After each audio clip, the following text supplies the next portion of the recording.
it doesn't tell me that. Now it says it's recording. That's what I can see. But that's you. Recording? It's recording now, yes. Okay. Already have 5 people in the waiting room, and basically this evening, this event, it's a kind of introductory event, just a meeting, a commemoration. So we didn't want to have a kind of mass event, but to get many people, but we will record it, and we can post presentations, maybe some fragments of presentations to make a kind of film. But no, maybe not discussions. And if possible, I cannot kindly ask all speakers to rename and to write, like with your name, to write the speaker. So it's visible who is the speaker, if possible. So, rename.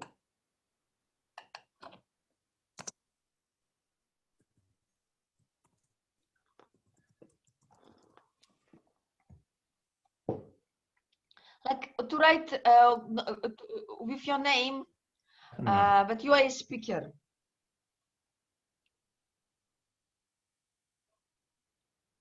Yeah, is mine working? Yes. Yeah, good. Okay. How do you do that? You just rename it. You see the. You press, guess your name. Where you see your name and in the meeting, you go to more. You press more, and there's an option rename. And you see, yes, rename. Please don't accept people at the moment. And I see that Sayana is not here. I see one of my staff members is here. Good. He's very dedicated. Has no choice. No, the Australian government one hasn't finished yet. And I think he was attending that one. That's Ariel. So I have to behave. Your background, Jeremy, is it from Treblinka? Yes, it is. Okay. I tried different backgrounds, but many of them, like Belchek, has words on it. And the Warsaw Ghetto had words, but this is just memorial stones or stones of villages. Mm-hmm. And I tried some with memorial lights, but my body was in the way. This is how I ended up. Mm-hmm. I think it's the right message. Yes. I hope so. Yes, that's when we went with when I was last in Warsaw, when I went with the bishops. Mm-hmm. With the bishops and the archbishops and the cardinals and the Radio Maria.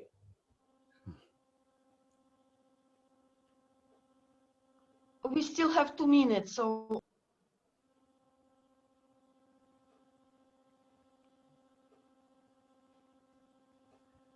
It's nice to see you, Rafal. It's a long time. Yes, maybe yes. a year. Are you okay? Yeah, I'm still alive. So it's a I mean, I look at you in California and in Poland, and I know the COVID situation, and the pandemic. Yeah. In Australia, we've had months without any serious issue. Yeah, that's impressive. 900 deaths in the whole year. 900 deaths, less than 1,000 deaths anyway in the whole time. Mm-hmm. And if we have one case of infection, anybody they've been in contact with immediately is 2 weeks quarantine. If you're in the same shop as a person with an infection. And it works, or seems to. And we now have Anna. Hello, Anna. No, we don't. Yes, we do. Hello, good morning. Box. Hi. Hello, Anna has not had the message of the speaker. Once again, please. We've asked the speakers to rename themselves to include the word speaker. Anya is a participant. She is our colleague from Never Again. How did she get in? I just have a privilege just to listen. The back door. So, okay, so we have 2 minutes to start.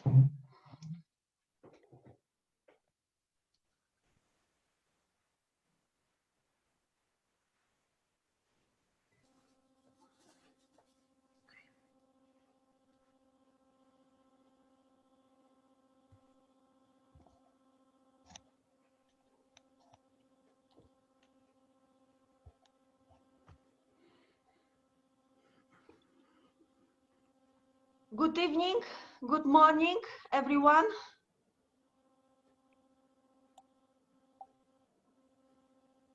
Welcome, everyone. So I think we can start in a couple of seconds. I see that some other people are in our waiting room.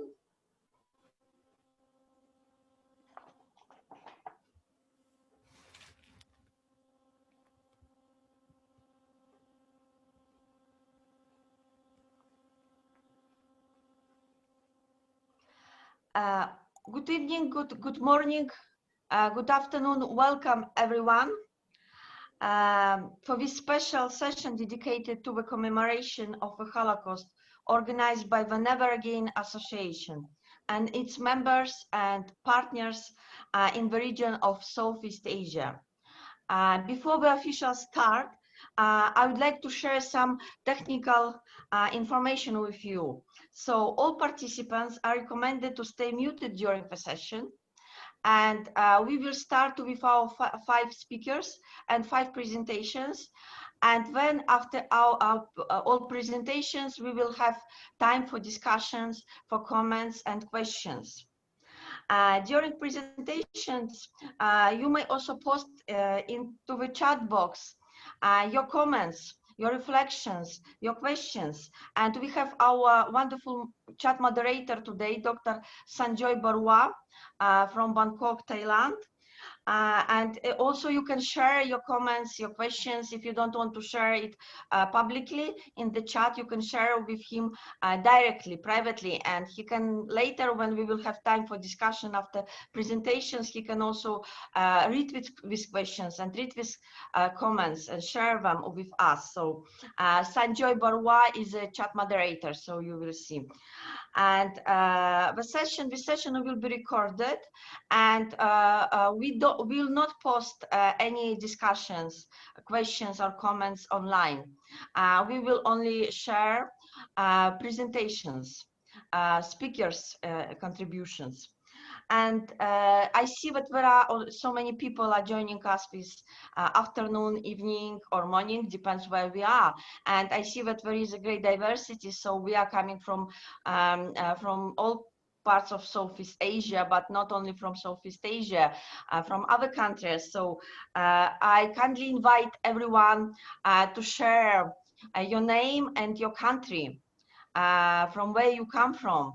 And if you want, you can also share your organization so we know who we are and from where we come from. So please use our chat and share all information. Thank you.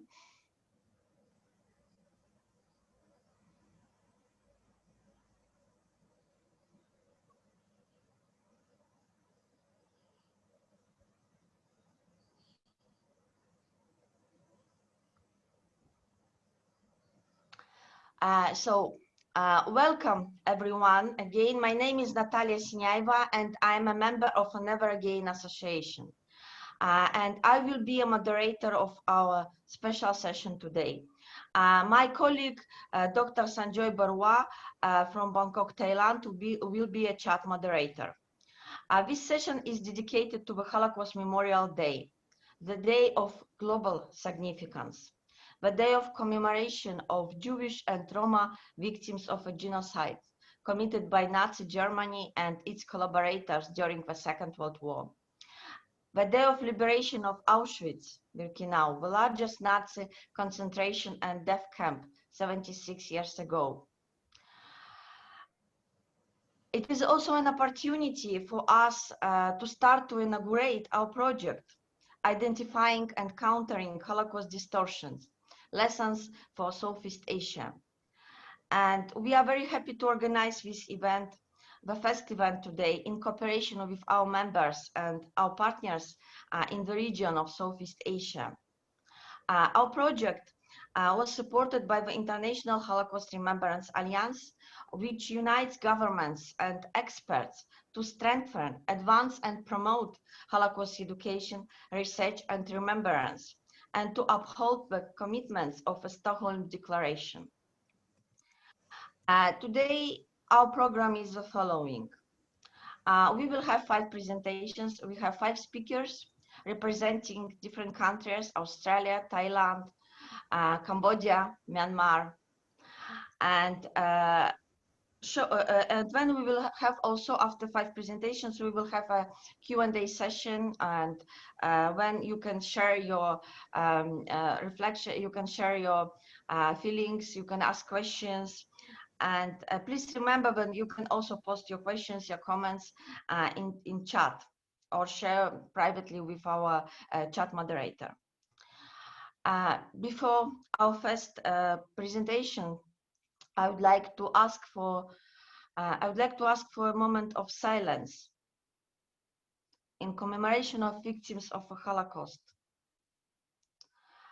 in commemoration of victims of genocide in Southeast Asia and all over the world, and also in commemoration of our colleague and friend of Never Again, the founder of International Network Against Cyber Hate, Ronald Isons, who passed away 2 days ago, and he contributed greatly to fight against Holocaust distortion, against anti-Semitism, against racism. Let's have a moment of silence.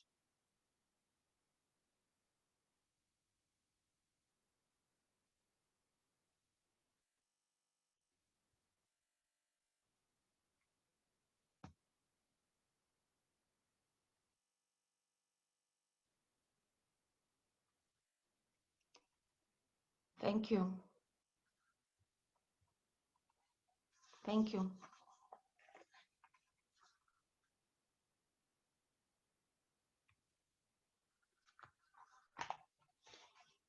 So now I would like to introduce our first speaker, and these are all our speakers today from 5 different countries with different backgrounds.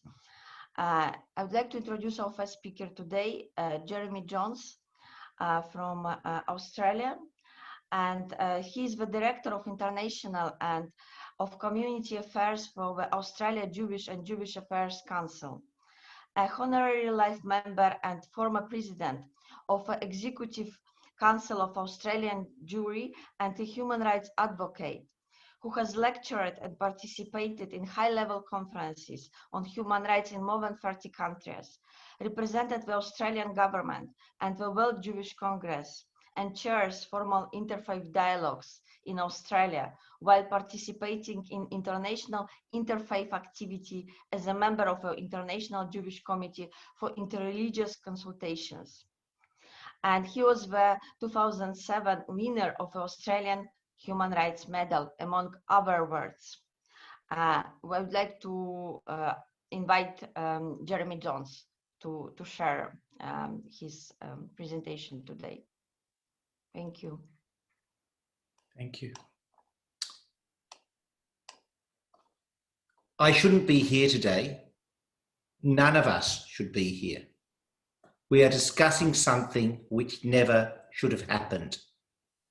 Something which never should have been allowed to happen. But it did happen. And we are here. And we need to be here. Today, 27th January, is the date the United Nations has nominated for memorializing of those. It is a date to think about, to reflect upon, and to address the issues of how the Holocaust happened, how it was allowed to happen, what forces were there which allowed for genocide.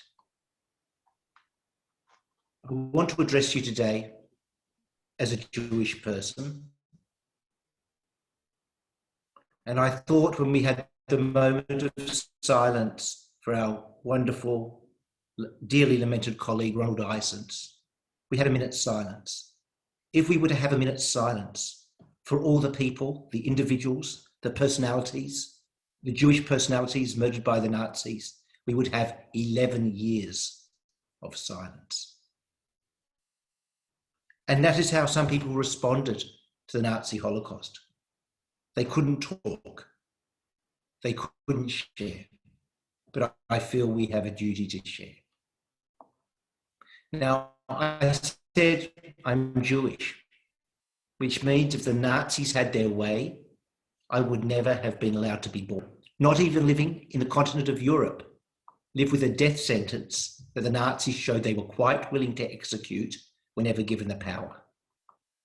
I live in Australia, with the first of my family arriving from Manchester, England, having been born in Poland years before, arriving in Australia in 1858. In 2008, we had a family reunion, and there were hundreds, close to 800 people at the reunion, being in Australia 150 years. Had two brothers. One moved to Germany, one stayed in Poland. They were there under Nazism.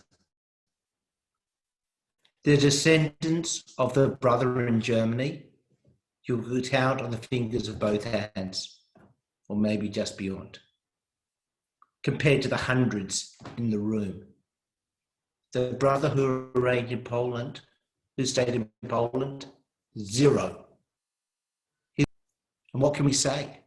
We can say that the intention was to obliterate not just one generation, but to prevent other generations. Now, I think the Jewish people living in Europe at the time of Nazism, were any of them a threat? Were they a challenge? Were they occupying land somebody wanted? Was there competition for resources? There was none of that. Even if there had been, that is no excuse. But simply put, they were not.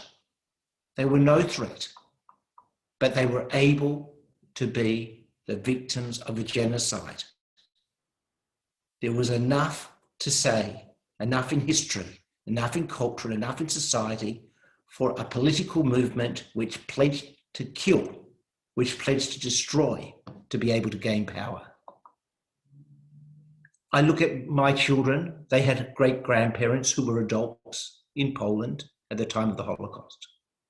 You wonder, was a businessman and his domestic duty wife a threat? Were their children, the children such as my children's grandfather, any threat? Were they a problem? Were they competing? Or were they a victim simply of the crazed ideology of racism and Nazism? Racism sourced in lies about other people, in hate against other people. We were very lucky. The older generation, one of them found a safe haven in the factory of Oskar Schindler. The other, the wife, was on the run, protecting 6 children, 3 of her own and 3 others, in danger every single moment, simply because they were born Jewish. And we look at racism. In this case, I'm talking about one specific sort of racism and one genocide. But all of us know that racism is a problem which goes well beyond a single type of perpetrator or a single type of target. And why is it? Now, in the last few days, there have been many discussions, including from the Secretary General of the United Nations, about fake news, about lies. And yes, it's true. There's no question racism is premised in lies.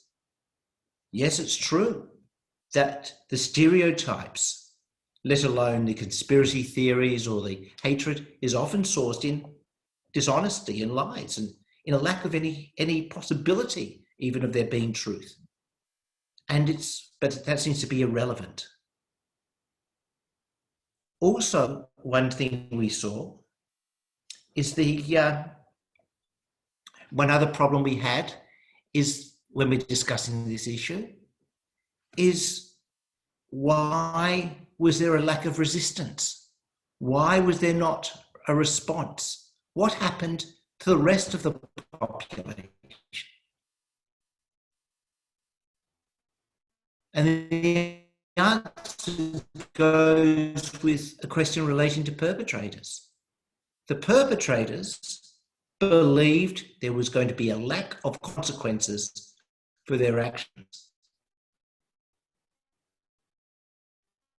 Those around believed there would be consequences if they stood up and did the moral and the right thing.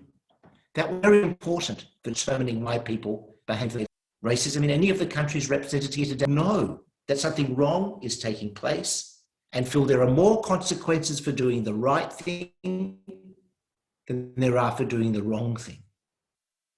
And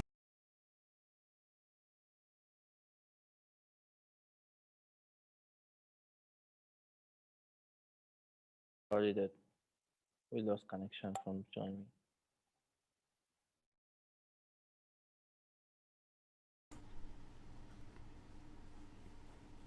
I think he might be coming back. Yes. Hold on, Jeremy's coming back now, I think. It happens. It happens. So I think yes, the connection was lost. So.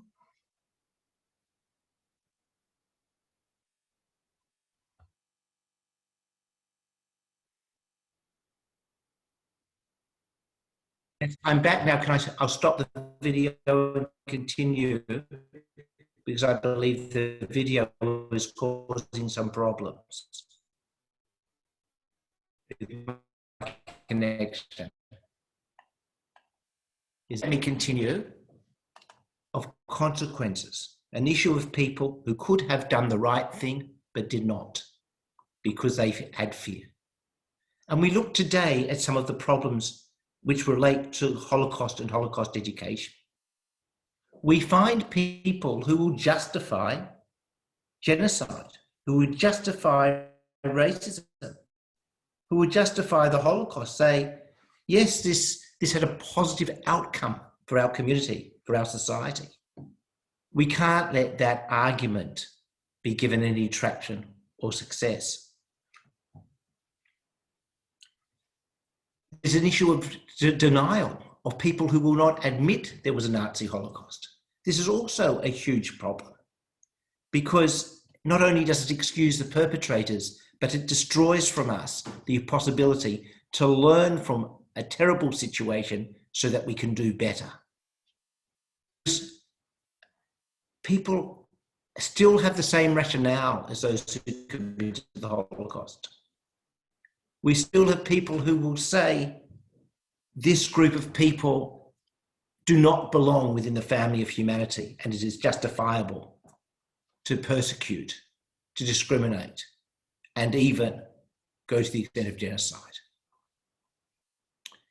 Now, I don't want to speak for much longer because I know that there are others here tonight and I'm only really introducing the subject.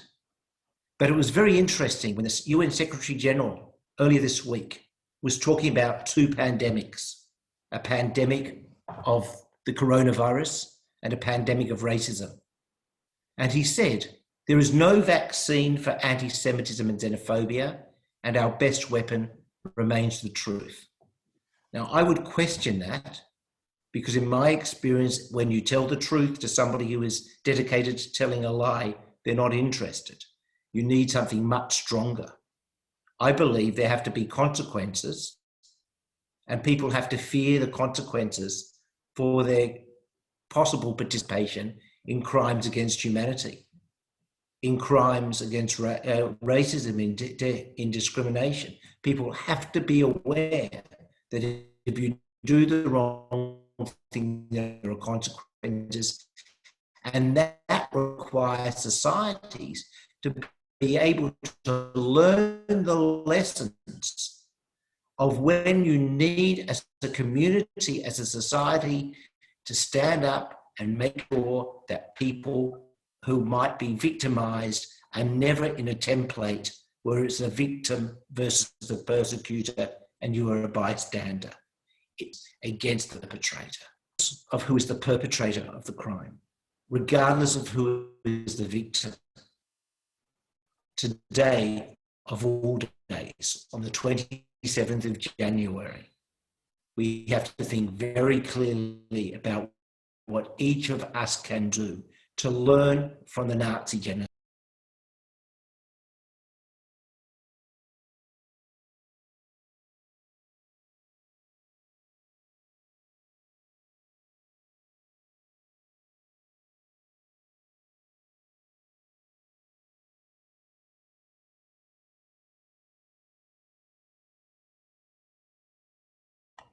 I see I dropped out again, but I've concluded my presentation.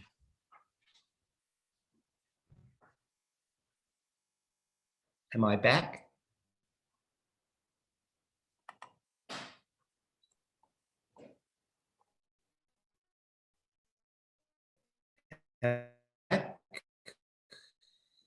Sorry, I you're fine. cannot hear.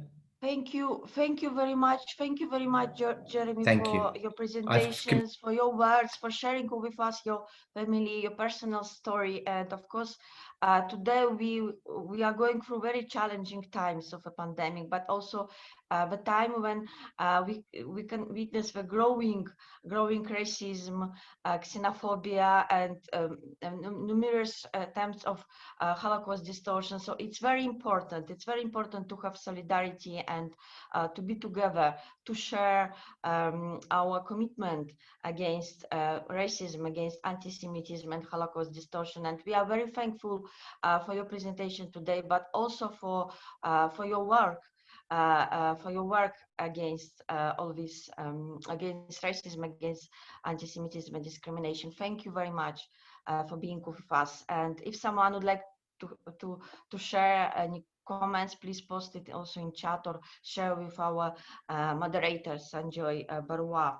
And I would like now to introduce our second speaker,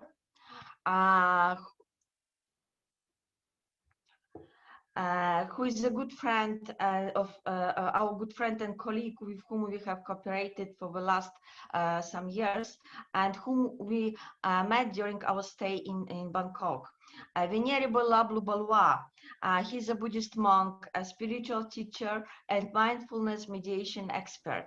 He is also a PhD candidate in peace study at Buddhist University in Ayutthaya, Thailand, and he's also an ambassador of the Institute of Economics and Peace. He's working with various organizations to promote inner and outer peace, and he's also engaged in interfaith dialogue and promote interfaith dialogue in the region of Southeast Asia and in his home country Bangladesh, and also beyond the region. In January 2019, on behalf of Never Again, Venerable Lablu promoted the World Jewish Congress We Remember campaign on the occasion of a Holocaust Remembrance Day in Thailand and Bangladesh, and also in India. He's also a consultant and teacher assistant on the subject of religion and culture at Sondraleten Gymnasium, Stockholm, Sweden. And I'd like now to ask Lablu to share his thoughts and with us. Hello. Yes.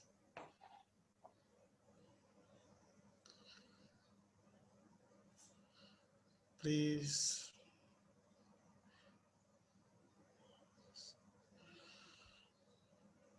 Yes, please, Lablu. I would like to invite you to talk. Yeah. Good afternoons, good mornings, everyone, and blessings to everyone. I'm very honored to be invited to these special sessions dedicated to Holocaust commemorations. I learned about the Holocaust from the first times during my visits to the Poland and Europe 3 years ago. I'm a Buddhist monk since 2006. I am originally from Bangladesh, but I am living in Thailand. I have learned about the genocide since my childhood. My home country, Bangladesh, experienced genocide by the Pakistani during the Liberation War in 1971. Many were murdered, lost their beloved ones, lost their colleagues and friends. It happened not so long away, but there are numerous attempts to be denied those atrocities. When I came to Poland, I learned that 3 million Polish Jews were murdered by the German Nazis, and 90% of all Jews in Poland at that times. I visited the memorials to Warsaw Ghetto uprisings. I learned about the Jewish resistances against the Nazis, including spiritual and religious resistances. I learned about the Jewish religious leaders, rabbis, who spiritual support peoples during the Holocaust. I think religion should promote peace, tolerance, respect amongst people of different origins, ethnicity.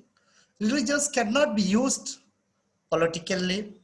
It should be united, but not divided peoples. Buddhism's Buddhism is a religion of peace, harmony, tolerance, and accepting other rights and freedom. I am personally promote the dialogues. I think religions leaders have power to bring peace in people's inner and outer peace in the world. And we have a respect to all the diversity and accept their rights. Thank you so much who are joining with me. Hello. Hello. Thank you very much. Thank you very much, Venerable Lablu. We are very honored to have you here today. Thank you very much for all your support of our activities to promote dialogue and interfaith dialogue in the region. Thank you for being today and for your wise words. It's indeed very important because religious leaders have power to support this dialogue. And we are look forward to work with you also in the future. Thank you. And now I would like to invite our next speaker.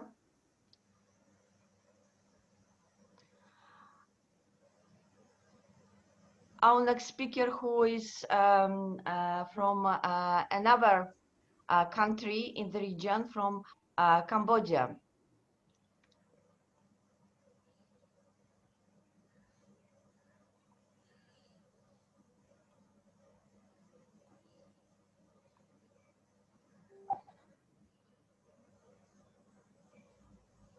Sorry.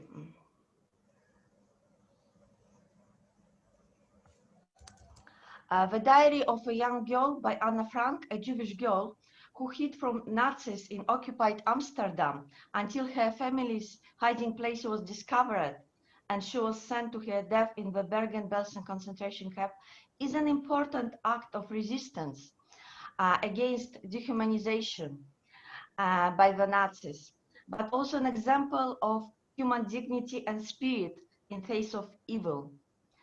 Sayana Sir was a young girl when she translated the diary of Anna Frank into her native Khmer language. Born in Phnom Penh to parents of Javanese and Cham descendants, Sayana Sir grew up listening to her family's stories of the suffering inflicted on them and other Cambodians by the Khmer Rouge. She lost her three of her grandparents and many other relatives during the Khmer Rouge regime.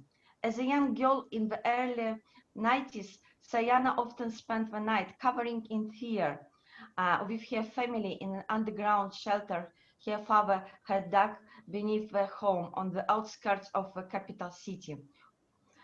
Sayana started working for the Documentation Center of Cambodia in 1997 as a volunteer, and she has compiled an extensive collection of poems, songs, and slogans of the Khmer Rouge. We met Sayana during our stay in Cambodia. Whenever again, in cooperation with its partner, Bell Foundation Cambodia, organized Holocaust seminars for Cambodian students and for Cambodian audiences. And it was the beginning of our cooperation. And I would like now to invite Sayana to contribute to our discussion.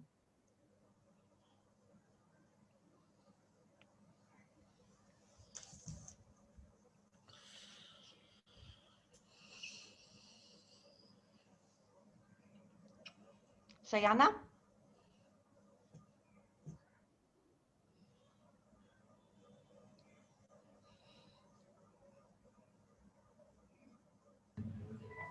Hello. Yes, we Good hear afternoon, you, Sayana. everyone. Can you hear me? Yes, greeting from Yes. Cambodia. So today I'm very honored and also very excited that it's my first time to join in the conference about the International Day of the Holocaust Remembrance. And so today I would like to share my point of view about the Anne Frank diary in Cambodia. First of all, I would like to give the background about Cambodia, also the small little background and experience of myself and my family. As Natalia have been introduced, I was born after the Khmer rule, fall from after the liberation, and so I feel like I am the lucky child for I didn't born during this genocide. And I grew up listening and hearing my parents talking to their neighbor and talking to us, to the children, about the Khmer rule. But we saw that it is a fiction story that they created to scare us, to educate us, to be obedient or to be aware, to go to the right way. However, when we grew up, still we have studied about the World War II in a history class in secondary school. And we once in a while we heard about the Jewish people and not really about the Holocaust. Similar to the situation, Cambodian nowadays has about 65% of the population are born at the age of below 30 years old. And so that means that they were born after the Khmer rule. And especially the genocide happened like 35 years after the Holocaust. Cambodian people, especially this, the majority of the population, like a teenage and also the youth nowadays, they still not really aware of the genocide that happened in Cambodia. And some of the older generation, they didn't really believe that their own people regarded their own people as the enemy. They did not believe that the atrocity happened in their own nation among their own people. Although there are some genocides against the Cham Muslim in the country that was raised by the ECC, the tribunal, the Khmer Rouge tribunal. So that at this time that the NGO that I work with have come up with the diary of Anne Frank. Have we come across this one? Because we think that this book, the diary, is one of the evidence, the perfect example, the sample of education to impose into the education system. Because the previous education or the school curriculum is more of the bias or more of the propaganda, and it's too much to believe. It makes us believe that it's not the true story. It's not really happened. So everything needs to have information to adjust, to analyze, so that we can balance and we can be critical to find the truth about what really happened. So in my point of view, the word to remember, it has have two elements in it. I think that to remember it can be two way. That one you just remember for today, and you can be forgotten of the event, specific event. So in order to really remember and raise the concern, what to prevent it and not really not let it happen again in this part of the world or in any part of the world, is to remember it with action, with life history, and also with concern. That's why Anne Frank diary is very useful, very helpful evidence and history to help introduce about the what happened, about the atrocity, because we ourselves as a Cambodian, we don't really believe, because we have no proof, no evidence at first to show, and what to document, to show the world, to show our own people of what really happened. No evidence, no proof.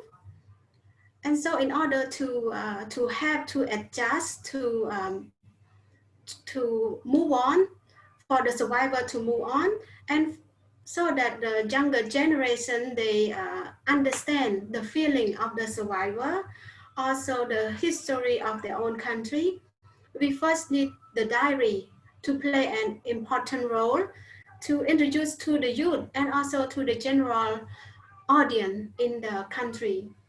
We have translated the book into Khmer language and distribute to the high school, mostly in the city, in Phnom Penh, and also in the provincial town. And we got some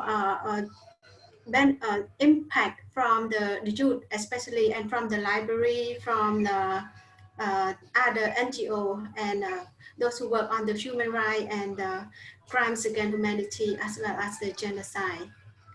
And that's why recently we don't forget to ignore. We don't ignore it, because it was published like a decade, 2 decades already. We need it as a reminder to remember, but also as a reminder to raise the awareness again, so that the history is alive, and it's a way to help reconcile, as well as to as an educational tool, very useful educational tool, as a supplementary document, diary, and to show. And it's easy to make to introduce to the youth, because it's very it's a common story of everyone, of the teenage and the youth at that time. During my age, is similar age. It's very easy.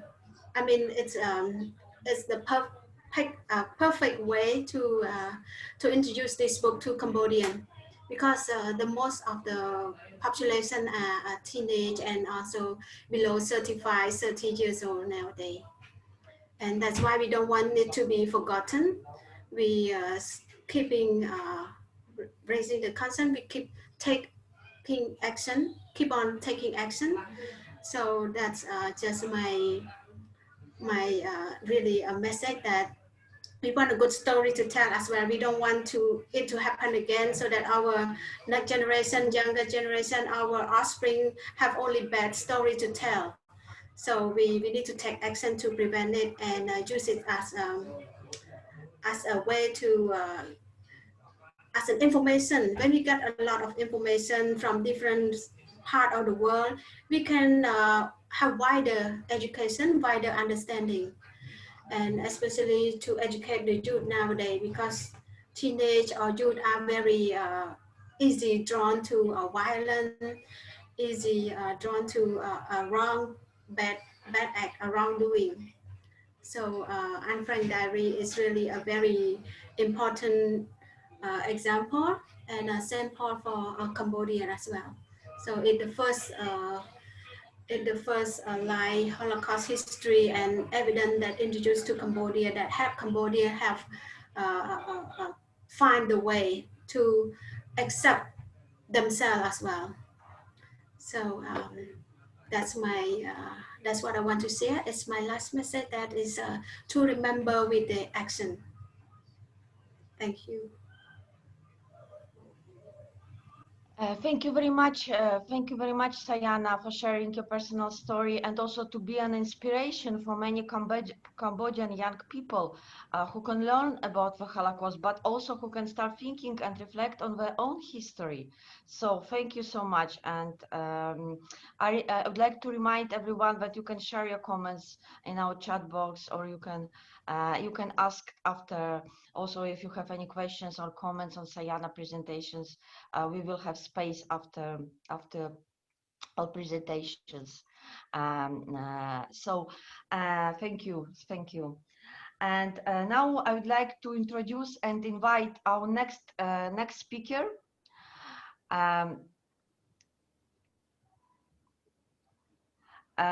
Who is also a very good friend and colleague of a Never Again Association from Myanmar. From Myanmar, whom we met also in Bangkok during the launch of a report published by the Southeast Asian human rights NGO Fortify Rights about crimes against Rohingya.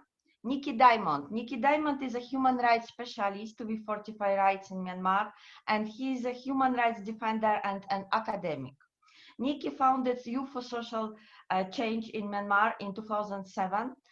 In 2013, he received a scholarship from the government of Norway to help build institutions in Myanmar. Nickey is also a scholar on hate speech, non-traditional security, security discourse, socially constructed security, and genocide in Myanmar. Nickey presented his papers and presentations at various kinds of international academic conferences around the world. And currently he is interested in looking into the nexus issue between the systematic anti-Rohingya propaganda and the mass atrocity against Rohingya Muslims in Myanmar. So I would like to invite Nickey Diamond now to share his presentation. Thank you. Thank you so much. Thank you so much for inviting me to be a great panel at this International Day of Commemoration in memory of the victim of the Holocaust for South Asia on January 27 and 2021. I am Nickey with Fortify Rights in Myanmar. I am a human rights investigator and documenting human rights violation perpetrated by the state and non-state actor in Myanmar. So in this panel, I will be speaking on behalf of my experiences from Myanmar. I like to say the International Holocaust Remembrance Day is really important to the people of Myanmar, because the government of Myanmar and the people should be ashamed of the atrocity crime perpetrated by the Myanmar military against the Rohingya Muslim in northern Rakhine State. Yeah, this is not about to be proud. This is to be regretful and lessons, particularly lesson learned to prevent human rights violation in the present and future. According to my experience in Myanmar, the failure to prevent past human rights violation perpetrated by the Myanmar military granted the strong impunity and the abuses continue. To prevent atrocity in future, we definitely need to remember what happened to the victims of genocide around the world. On the situation of Myanmar, the government of Myanmar admitted that what had happened to Rohingya Muslims in northern Rakhine during the military clearance operations in 2016 and 17 is the war crime and crime against humanity at the ICJ. However, the international human rights groups and the UN fact-finding mission have investigated the situation in Rakhine, the genocidal policy against Rohingya Muslims, and the intent to destroy the Rohingya community are exposed in all of their reports. But Myanmar is still denying the fact that no genocide against Rohingyas. This denial and failure to take reliable domestic action against the perpetrator delay the process of Rohingya repatriation. Meantime, Rohingya Muslims cannot go back to their motherland because Myanmar is not holding a reliable and meaningful justice and accountability measure against the perpetrators. In September 2020, New York Times and Fortify Rights put out a new release that 2 Myanmar army soldiers confessed to their involvement in massacre, rape, and other crime against Rohingya a crime against Rohingya in Northern Rakhine. And they provided the names and rank of 19 direct perpetrators from the Myanmar army. But I never hear any investigation led by the Myanmar government or the military.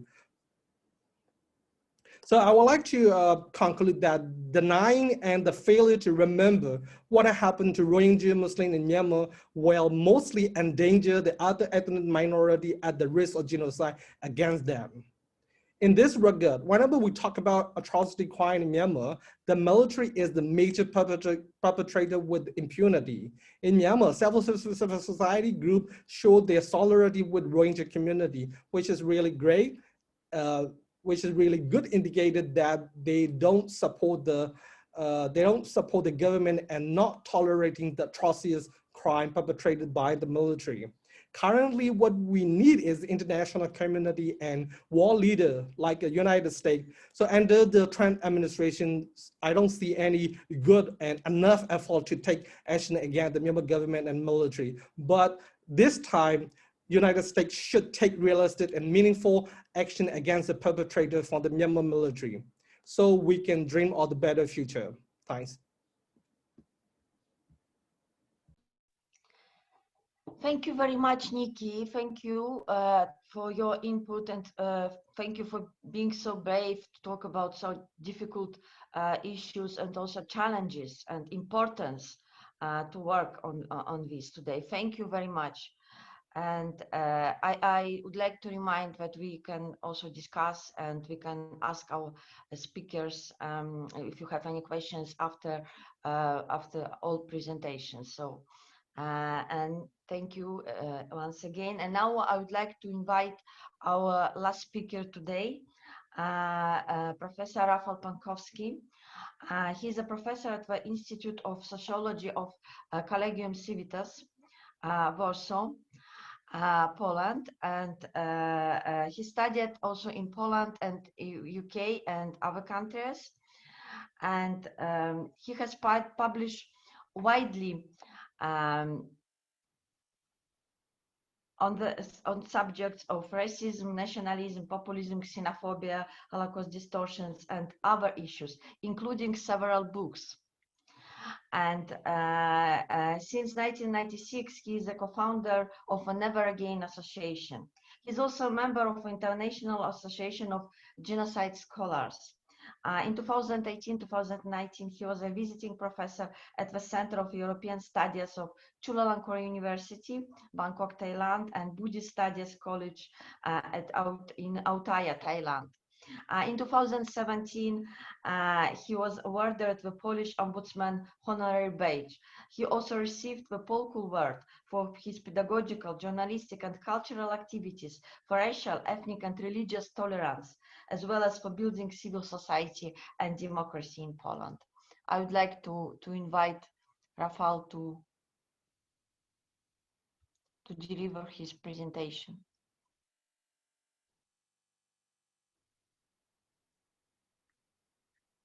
Rafal, you are unmuted. I am sorry. I just said thank you, Natalia, for your kind introduction, and also big thanks to all the participants. I'm really happy that we have such a diversity of countries represented, countries of Southeast Asia and also beyond. And my special greetings to the students of Chulalongkorn University, which is a place that I miss a lot. On behalf of the Never Again Association, Heinrich Bell Foundation Cambodia, International Holocaust Remembrance Alliance, and our other partners, I really want to say that this first meeting in frames of the longer term initiative, I think we can already see it has been very, very inspiring. Let me go back to the question why. Why do we talk about the anniversary of the liberation of Auschwitz that took place in Poland in 1945. Why do we talk about this event in a non-European context, in the context of Southeast Asia, and what is actually its universal significance? Never Again has cooperated with partners, colleagues, friends in Southeast Asia for the last 4 years, and our initiative grew out organically from those discussions, consultations, conversations with civil society organizations, intellectuals, students, human rights activists in the region, including all the speakers of today's session. Also many friends who are in the audience today, who expressed their strong interest in the subject. So once again, why? I believe that without understanding the legacy of the Holocaust, we cannot really understand some important foundations of the contemporary world. For example, the origin of the United Nations, the origin of the United Nations Convention Against Genocide, the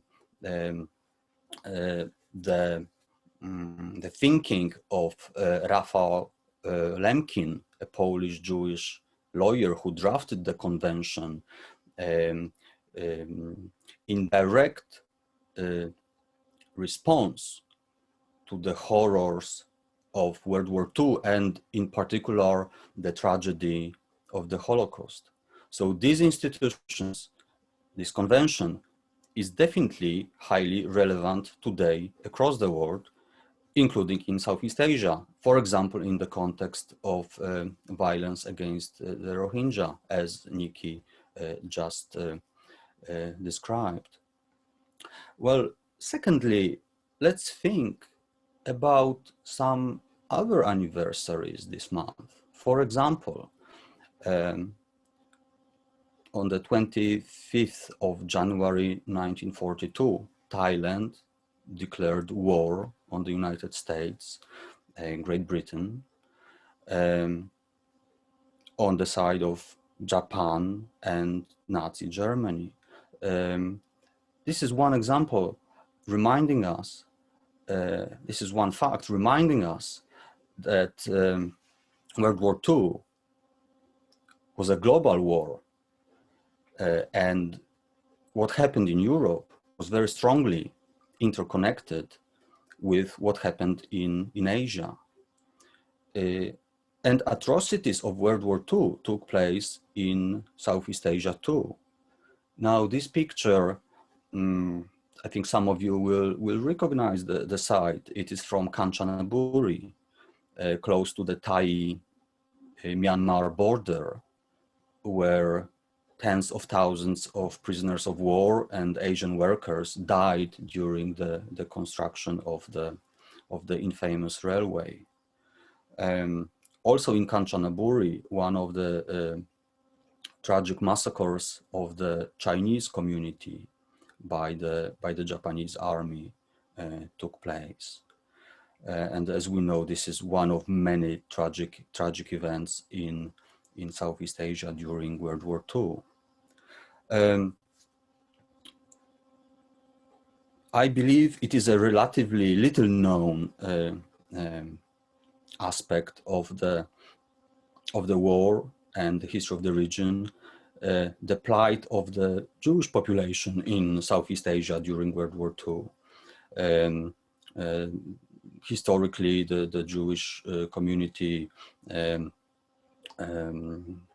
was significant in Myanmar, but it existed in other countries too. And it was subjected to repressions, especially in Indonesia, by the Japanese occupiers. But we might also mention that anti-Semitic fascist propaganda was spread by the authorities, the colonial authorities of the Vichy government in France, in countries such as Cambodia, where a fascist youth organization was established during World War II with the support of the French authorities. But of course, the history of genocide in Southeast Asia is broader, and unfortunately, it does not stop with World War II. The genocide in Cambodia is one of the most tragic examples, and we already heard about the possible analogy with the history of Cambodia. And of course, every instance of genocide is unique, is special. They are not the same. But it is important for us to understand that we can build our own empathy with the victims through relating to the history of our own country. In my case, the history of Poland. And it really struck me when I was in the Genocide Museum, the former extermination center in Phnom Penh, S21, when I came across the guest books, including some entries written very early on after the liberation of Phnom Penh.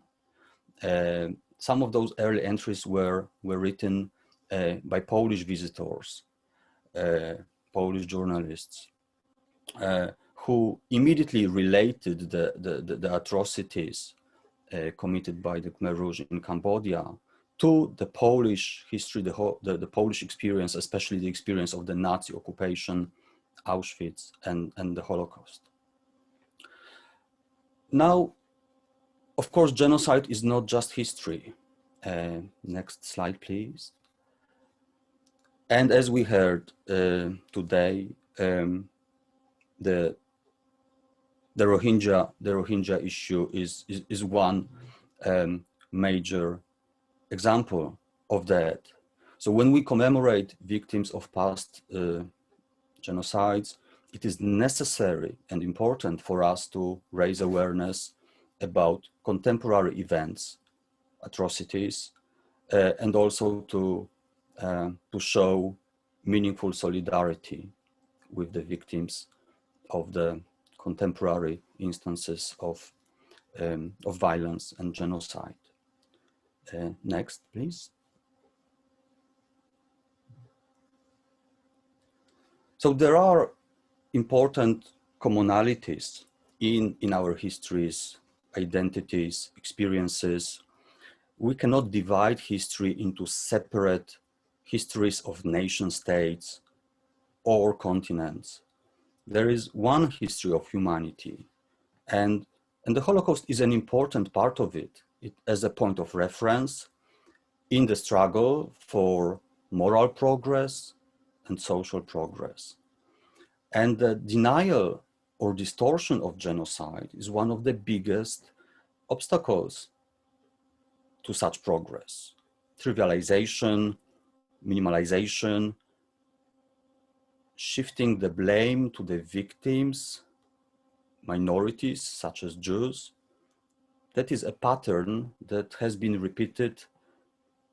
We know it so well, and it has to be confronted. And this meeting is just the first of activities that we plan to co-organize in partnership with our friends in Southeast Asia.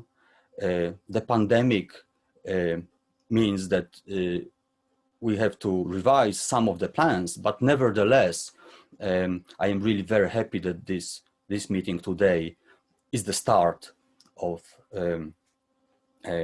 the cooperation. And we invite all of you to take part in it, to share your thoughts and ideas, to stay in touch with Never Again. We look forward to future cooperation. Thank you very much.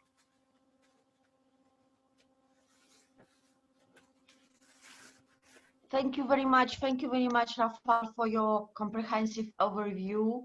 You raised so many points and to some extent also summarized previous presentations.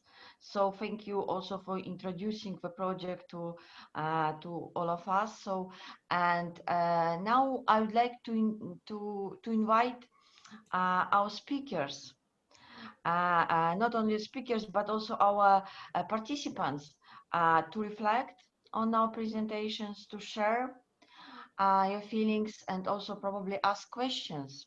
I know that we are all from all parts of a region, but also of the world. So from Myanmar, from Thailand, from Australia, from the United States, from Poland, from Norway. From people of very diverse backgrounds and experiences. So I would like to invite you to start the discussion. If you'd like to ask a question, just raise your hand so I can see that someone would like to ask something, or write in our chat box, please. Yes, Anna, please. Thank you, Natalia. I have a question to Sayana sir. I would like to ask you, what was the most difficult for you when you were translating the diary of Anna Frank, to translate this one particular culture to another, one language to another, but also you were translating the text written by the teenager girl during the Holocaust, and the readers were people who experienced genocide themselves. So what was the most difficult?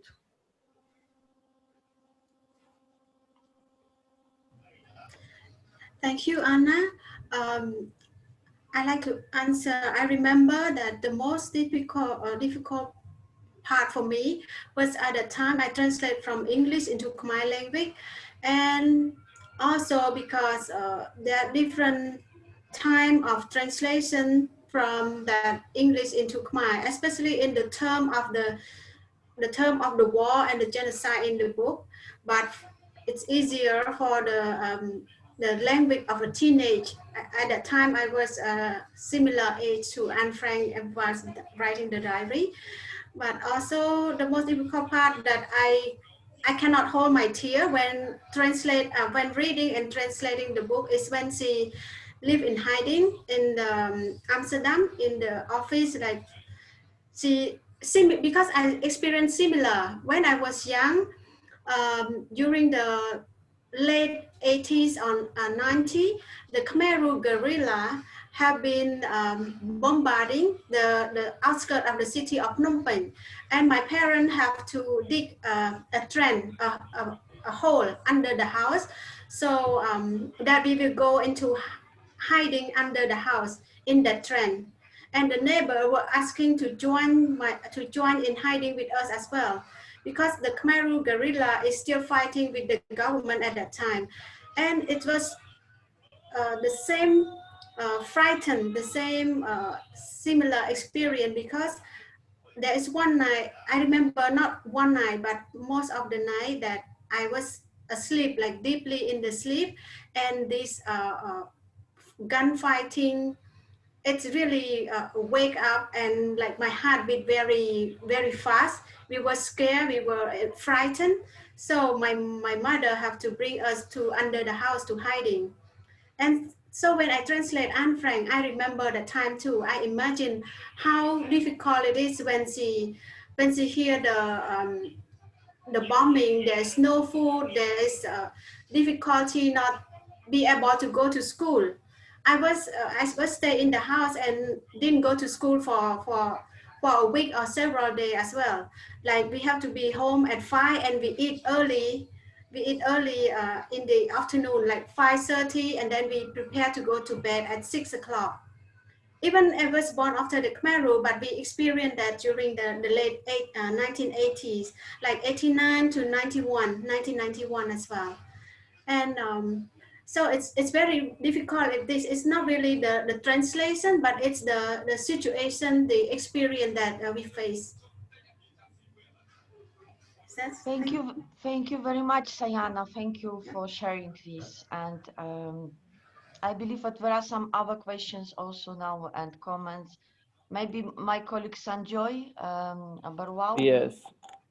Yeah, there's a question from Rafal Pankowski. But before the question, I really like to thanks to everyone, all the speakers, more specifically like Jeremy. He has a very moving, and Sayana as well, and Venerable Lablu he shared his experience. And also I like to appreciate Nickey. It's a what a brave. It's a very strong statement. So the question from Rafal Pankowski to Nickey Diamond. Can you say something about the Jewish community in Myanmar?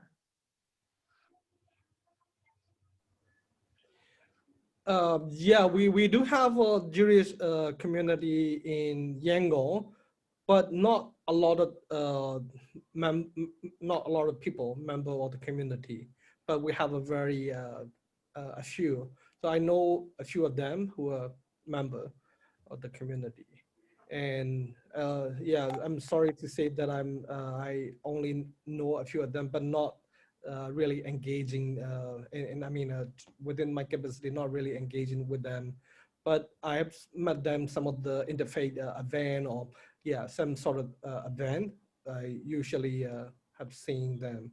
But I believe in the future, interfaith, I mean, a kind of solidarity among civil society and different community against the perpetrator. So it is really important right now. So most of a kind of popular and most well-known in Myanmar, everybody dislike Rohingya, and the government and military never support for the Rohingya people and on the issue of accountability and justice. But after the International Human Rights Organization right to investigate journalism reveal what had happened to Rohingya, like Indian massacre and Guradin massacre. So right now, people in Myanmar, not all of them, but some people start realizing what had happened to Rohingya, and now civil society is showing their kinds of recognition and solidarity of the Rohingya community in Myanmar. So that's, I think it is really a good start, and it will, yeah, we need to nurture and support those conversations. So recently, Rohingya and Rakhine community put out the declaration together.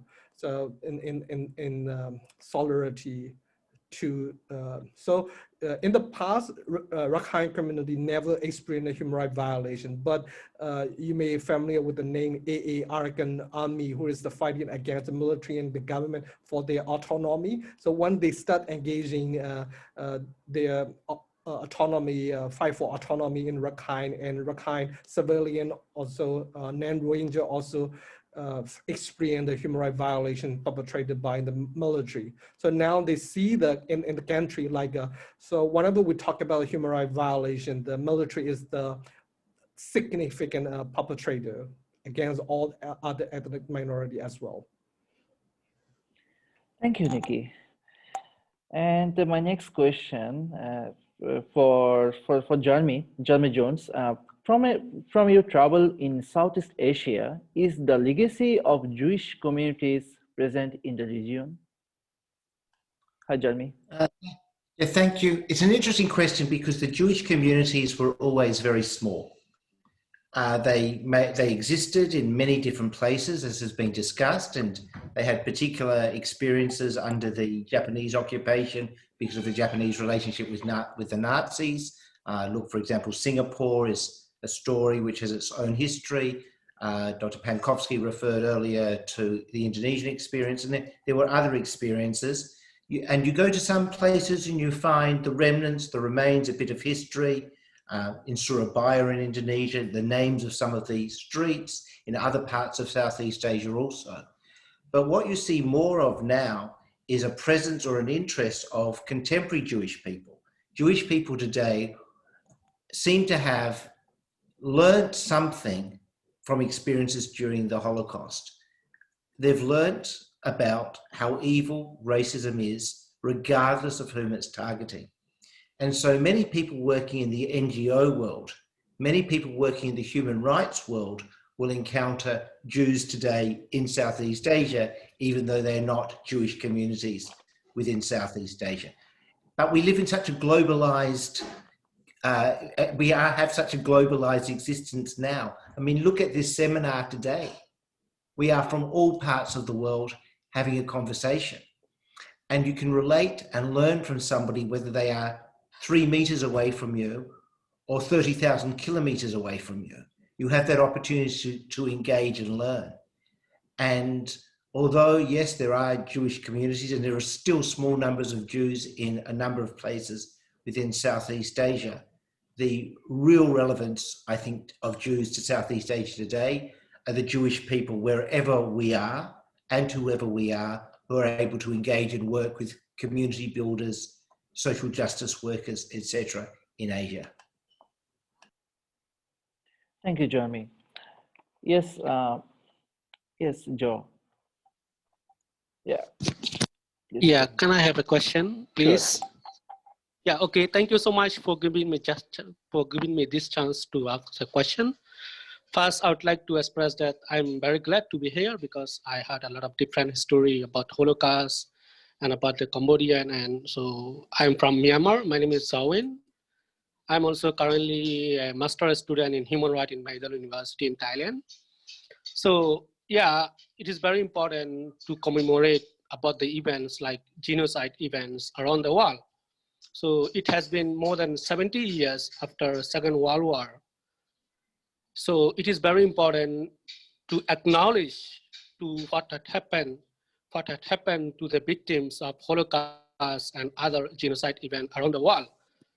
So I think all these atrocities and mass murder and then mass killing of peoples are mostly committed by the state authorities, the state authorities like military and the government. So those are not the normal people, like armed group people or something like ethnic fighter or not like robbers. So mostly the perpetrators are the state authorities in all events. We have witnessed that. So what is important from my point of view is that what is important is how to prevent. Yeah, of course, it is very important to acknowledge what has happened to the victims. But at the same time, it is also very important to think about how to prevent in the future, because it has been almost more than how many years? More than 70 years now after Holocaust during World War II. Still, this kind of events are happening in different parts of the world. So we are very fortunate that we have a chance to commemorate the Holocaust event today, but there are still group of people who cannot commemorate their events. Therefore, their loved ones, like in Indonesia, there are a lot of communist members were killed during 1970s in Indonesia. So this Chinese community cannot express their feeling for about their loved ones. So, and I think it is very important to think about for the future to prevent this kind of things, because I think we fail to prevent. So if we are not serious in this time on this day, maybe tomorrow another genocide will happen. Although of course there's one participant, one speaker explained about the genocide convention. Yes, of course there were genocide convention in the UN system. But it didn't work. That's why several genocide events took place in different parts of the world. So I think at the same time, we are very glad that we have this organization like Never Again. So my question is that Never Again as a Never Again association, what kind of activities you are doing currently, engaging with United Nations, because it's not enough. United Nations preventive measure is not enough. Even now, Rohingya people are still struggling to be recognized of what had happened to them. It's very far away from the justice. It is very far away to get back what they deserve. Even their suffering have been in contemplation. So as an organization, Never Again as an organization, so what kind of things, what kind of activities you are engaging with United Nations and other kinds of powerful country like USA and UK to prevent this kind of things, because all the genocide even were taken place under the watch of international communities like United Nations, like UK, and also UN. So I think we need to be more serious to prevent this such kind of barbaric attack on the civilian. So as an organization, never again, because never again, we already witnessed that again and again, this kind of event in Cambodia, in Srebrenica. So it is very important for the survivors to get the justice. For example, in Srebrenica, the survivor of the genocide is still seen out in the outside world. They are perpetrators, they are rapists. So I think as a human being, I think we are not doing enough to prevent this kind of things in the future. We are not doing enough to bring justice for the survivors of genocide. So as I would like to, my question is that, as a Never Again Association, what kind of major bold activities that you are engaging with United Nations and other powerful country like USA, because they can make a changes. Okay. Because all the perpetrators are the state-related institution, like military, like state authorities. So if it is possible, I would like to hear about your major activities that you are doing around the world. Thank you so much. Thank you. I think Rafal will respond. Yes, please. I will try to respond. I agree with you that not enough, by far not enough has been done and is not being done. But everybody has a role to play. Everybody can do something. We must not be indifferent, as Marian Turski, our friend, a very esteemed Holocaust survivor, former prisoner of Auschwitz, said. One must not be indifferent. That is the bottom line.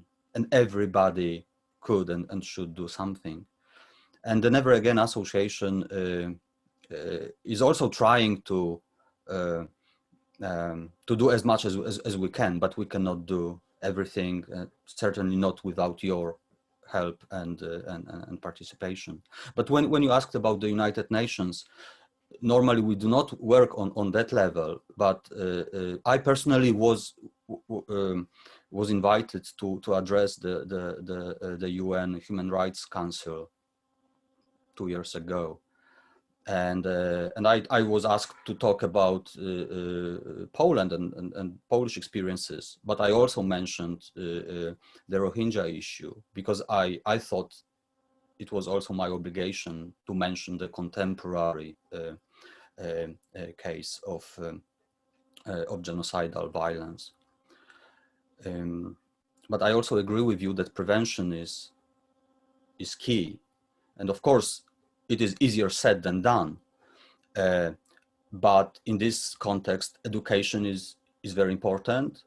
But when we talk about education, from the experiences of the Never Again Association, it is not just what happens within the school or within the university. It is also what happens outside of it, what happens on the internet, in social media, what happens in the sports stadium, what happens in streets, in music concerts, etc.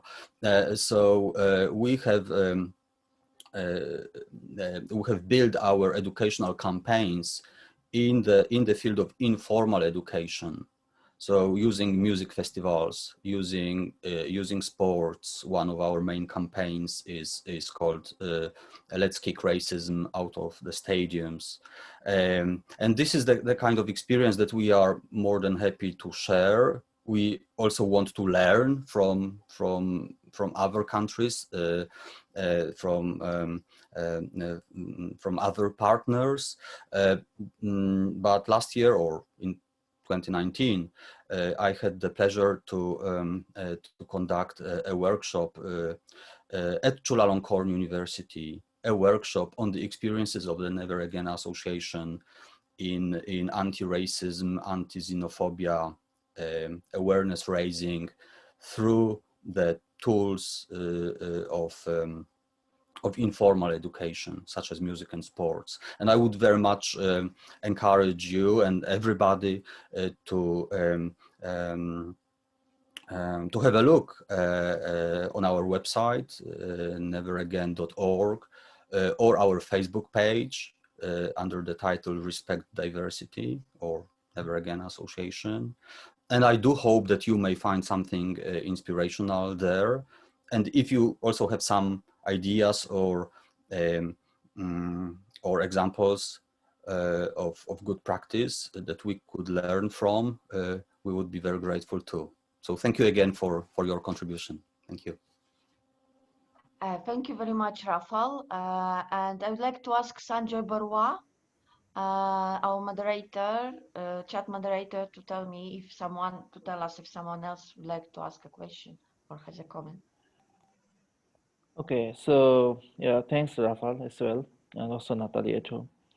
Actually, I also agree with Rafal that Never Again Association can't be covered everything, but it's since I have been observing that, you know, I just like to add something with in response to Joe, that from since 2018 with Rafal and the Never Again Association. So I really appreciate the way you do the hate speech and anti-hate speech. So like still now in the world, still going on in different parts of the world, and the Holocaust event was a very sad event in the 70 years ago. And you know, so since the last few centuries, there are so many genocides in different parts of the world. But the message is clear that hatred is indeed never appeased by hatred in this world. So it is appeased only by loving kindness and compassion. So as much as we can be, you know, just produce that more like non-violence, non-hatred, or no more hate speech. So it can be maybe that it can be a good practice that we can bring it back to the world. Maybe the world can be much peaceful. Maybe this is the one way like we can be practiced in this memorial days, and we hope that it will never be happen again. So my next one question that for Nickey, I guess. I'm sorry, yeah. I think Sanjoy, I think Jeremy had some comments also. No, Okay. sorry, and then we can have other questions. So thank you. Yeah, thank you. If I may, I just wanted to also applaud the work of the Never Again Foundation, but relate a short anecdote. Some years ago, I was at an international intergovernmental conference on the prevention of genocide. There were delegates from very well-meaning governments, some high-level people. When we arrived, we were told we could not talk about any contemporary genocides because of the diplomacy. We couldn't talk about something that was happening at the time, and the main fear was one of the countries was involved in an activity which was branded by many as genocide, and they didn't want to be spoken about. That was the governments, but there were the people, the human beings from NGOs, the individuals who were saying, we feel the most important thing is a vision of what sort of world it is in which we want to live in the future. What is our vision? And if we have a vision which says there is no genocide, then we have to say, how do we work towards that vision? And sometimes it's not going to be governments who are going to be lighting the flame and who are going to be holding the torch and leading the way. It's going to be individuals building coalitions with people who have a good world as their vision. And now one of the beauties of the world in which we live is the opportunity to connect internationally. Even if you might feel you're the only person in your region who is standing for a value you think is important, you can find others around the world, give them support, receive support. And the work of Never Again Foundation, look at the idea of fighting racism in sport. It's something that is now catching on. It's a flame, which is almost like we don't like bushfires in Australia, but we do like something positive. We do like the fact that there is something going now where people are saying sporting places cannot accept racists in the fans, in the stands, or racists on the field. Music festivals. How wonderful to have people who think that their culture is against racism. They, if they are a decent human being, will not only be opposed to genocide, but consciously thinking, how can we do something to prevent it happening? How can we help people who are going through a terrible situation? So yes, the speaker's comments about state actors as being very difficult when they're not the perpetrators, they don't seem to be very good at being part of the solution. They will only be part of the solution if groups like Never Again Foundation are able to be, and others are able to generate people, population saying, our vision for the world does not include racism. Thank you, Jeremy. It's a very powerful message. So, Venerable Lablu would like to add something. Would you like to say something? Thank you so much, everyone. Hello. Yes. Yeah, thank you so much, everyone, to join with us. Actually, I think there's genocide is not just only for killing by one of the generation or some things.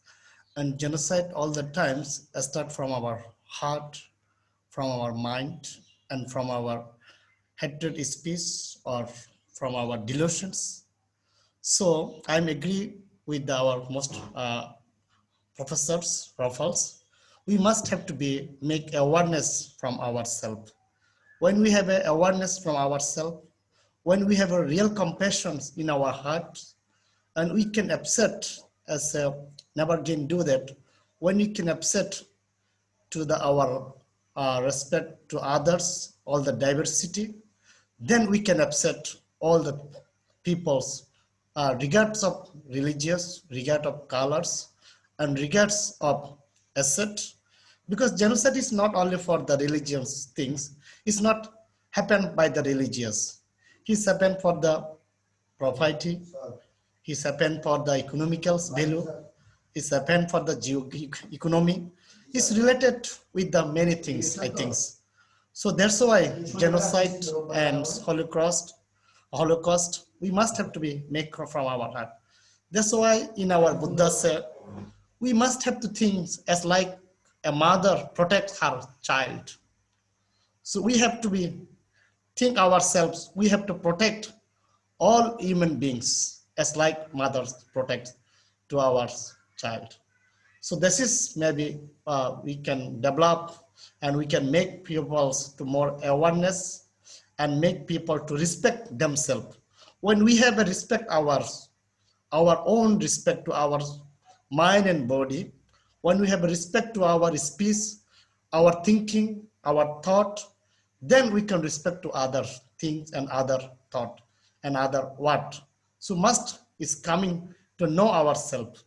And we make, because who do the politics, someone asking the questions, Joe Wynn asked this is coming from the politician or this is come from the other side. I think politician is also weird because we became a politician members, we became a parliament members and we make the decisions.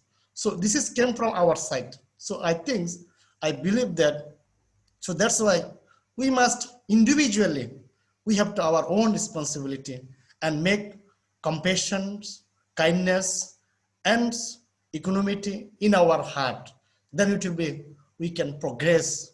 So that's why most important, develop your own and inner peace. Then it will be, make you outer peace and positive peace in the world. And we can stop genocide and Holocaust and no more, everyone will be happy and will be make a peaceful world from our side. So thank you so much again. And I wish everyone at this pandemic times, you will be peacefully minds and you will be take positive energy from knowing yourself, knowing your breathings. Because if we don't have our breathing, that means nothing. we have to die. So we must have to think fast our breathings. When we have a breathing, that means we are still alive, and we have to make a better world for the next generation or for the future generation and positive world. Thank you so much, everyone. Thank you, Venerable Lablu. We have one more question, last question probably. From this question go to the Nickey. From Piu Min Kint, one of our participants, she mentioned in Myanmar, well-known figures are publicly promoting hate speech and encouraging people to do so. Social media plays an important role in this, and the state shows no sign of taking actions. They even protected the war criminals at ICJ. Their propaganda is also affecting youths, and this is very dangerous for our future and human rights. What can we do to reduce hatred among youths? So this That's the excellent question, and I've been working on the issue for so many years, since 2012. So hatred and hate speech against Muslim and Rohingya community is very common, and also is being seen on the social media frequently. So hatred doesn't alone turn into a violence. Hatred with the fear, a kind of phobic fear, turn into the most dangerous and most violent. So I've seen not enough state action against combating hate speech in Myanmar.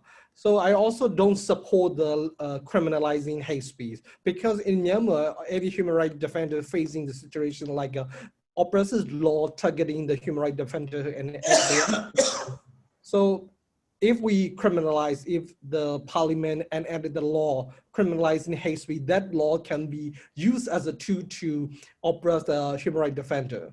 But one will around combating hate speech, I've seen enough civil society group who are working enough on combating hate speech. So civil society initiatives is really strong. Yeah, I do agree with you. This is not enough, but doing something is better than doing nothing. So we also need a kind of support and other experience sharing.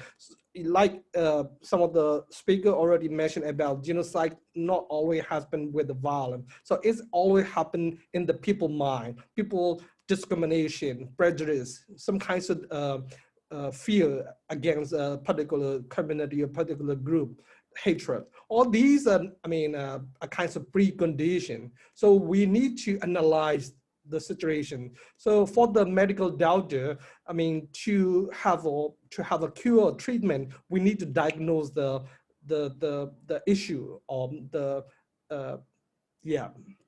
So in Myanmar, one of the situations is we don't have enough diagnosis, and so a lot of issue with the hate speech and other discrimination. And so state also have a very discriminated policy against Rohingya, Muslim, and also other minority, religious minority. So all these issues exist, and also so that's the indicator like we need really work hard, but at the same time, it's not enough. And also domestically, we are doing a lot of things, but also we need to engage with the international community. So for the Fortify right, on behalf of member of Fortify right, we do investigate, we do a kind of diagnosis, and also we engage with the people in power, people who have a position in the government or UN or other foreign government. So who can bring the changes or who can make it happen? And also we have strengthening programs like so whoever in need of our assistance in Myanmar, civil society or victim community, or we try to provide assistance for these people as well. So this is our philosophy of change, like investigate, engage, and strengthen. So in this we do something, and it is not enough, but we have seen some kinds of impact on the ground level. I do agree with you, and I can only tell you is we need, more people working together, and then one day we can combat all these issues. Thank you very much, Nickey, for your answer, for your response. So, and I think we already it's already 11 in Poland. So, I'd like maybe to ask our speakers to say some last words. What will be your words to the future generations? Just some seconds, some sentences. If you have something to share. Sayana, Rafal, Jeremy, Nickey. I'm willing to speak.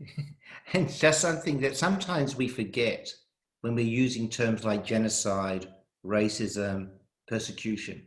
We forget we're talking about human beings.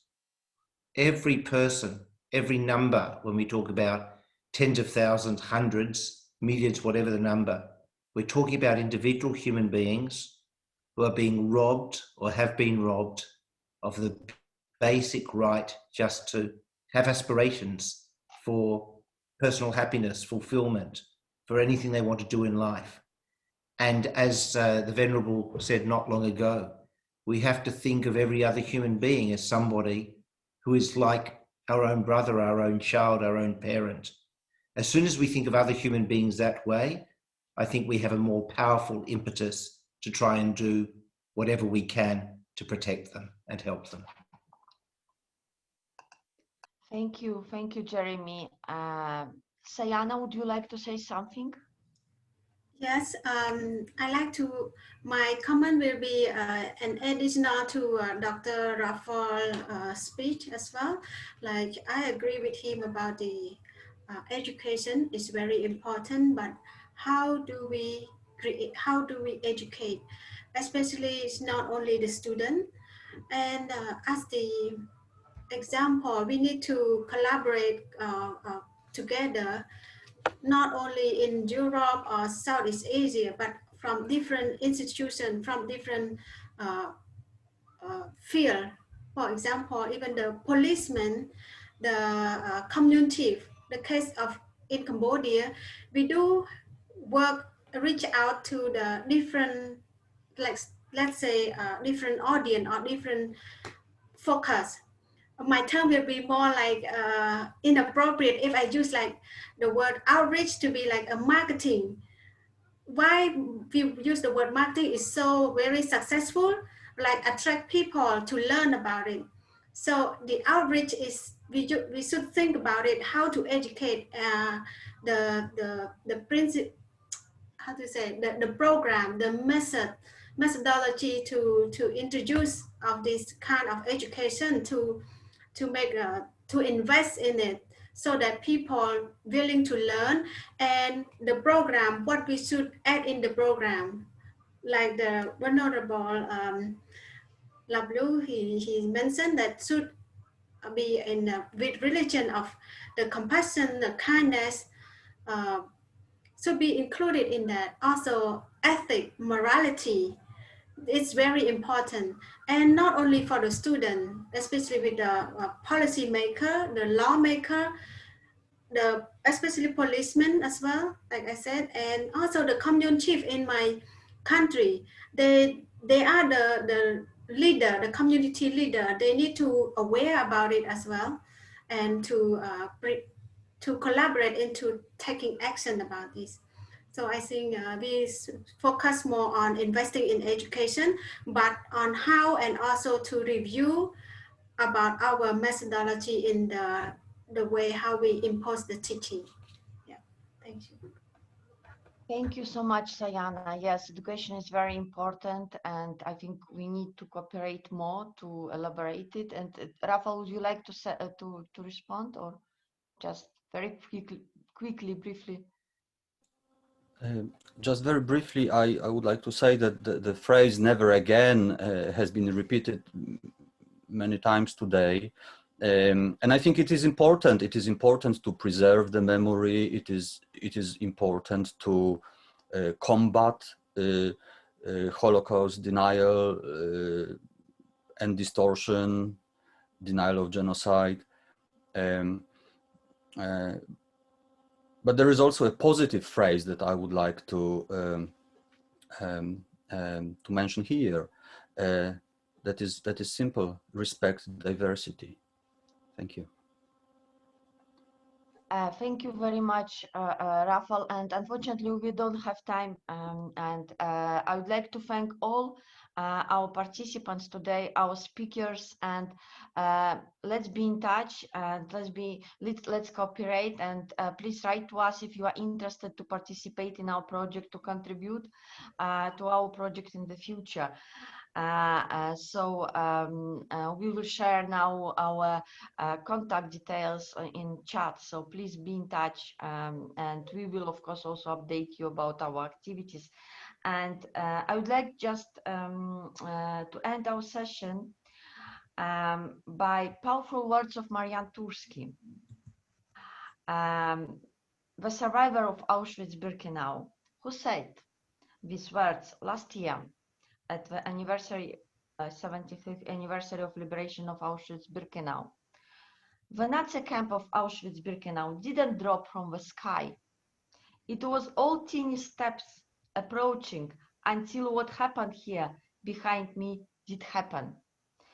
Don't be indifferent when any power or government infringes on extant social rights, and don't be indifferent. Otherwise, you won't even notice when you and your hair suddenly see an Auschwitz falling down from the sky, straight on them. Thank you. Thank you. Thank you all. Thank you so much, everyone. Thank you very much. Thank you very much, everyone. And see you very soon. Let's be in touch. Thank you for joining the session of the Never Again Association today. Thank you. Thank you, Sayana, Sanjoy, Venerable, Lablu, Jeremy Jones, Nickey, Sanjoy, our moderator, and all our participants. Thank you very much. Thank you. Bye-bye, bye-bye, bye-bye. Bye-bye. Bye. Goodbye. Bye. Thank you. Thank you.